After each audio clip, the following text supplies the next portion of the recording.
से हमारे संवाददाता खास बातचीत करने ले चलेंगे। फैसले को मैं बहुत ही दुर्भाग्यपूर्ण मानता हूं।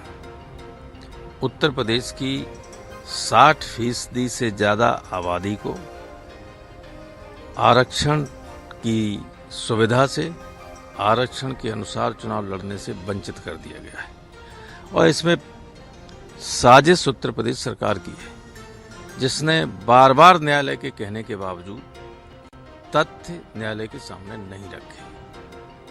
जहां तक पिछले किसी सुप्रीम कोर्ट के फैसले का प्रश्न है, मैं ये कहना चाहता हूं कि परंपराएं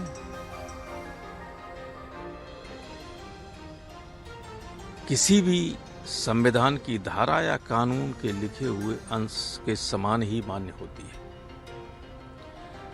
और इन परंपराओं के बिना चाहे संविधान हो चाहे कानून की किताब हो, उसकी स्थिति वैसी ही होती है जैसे मांस मज्जा के बिना कंकाल की, शरीर की कंकाल हो जाता है।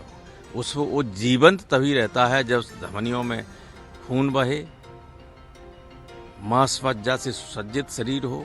तो ये परंपराएं रक्त वाहिनियों और मांस मज्जा की तरह काम करती हैं किसी विधान के लिए, किसी भी कानून के लिए। जब सारे देश में इसी तरह से अभी तक चुनाव होते रहे तो उत्तर प्रदेश पे ही ये फैसला क्यों लागू किया? इससे पहले भी उत्तर प्रदेश में हुआ फैसला तो बहुत पहले हुआ था।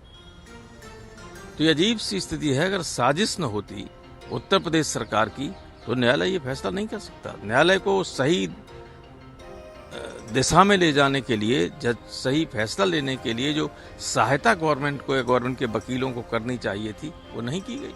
तो ये साजिश है और दुर्भाग्य यह है कि बहुत सारे कहने को हैं मंत्री उत्तर प्रदेश में ओबीसी के, सब बंधुआ मजदूरों की तरह हैं। खासतौर से एक मंत्री जो लगातार बयान देता है उल्टे सीधे, जिसका मुंह कभी बंद ही नहीं रहता है, डिप्टी चीफ मिनिस्टर, वो अब क्यों बंद है इस पर नहीं बोल रहा है। इन सबकी साजिश है।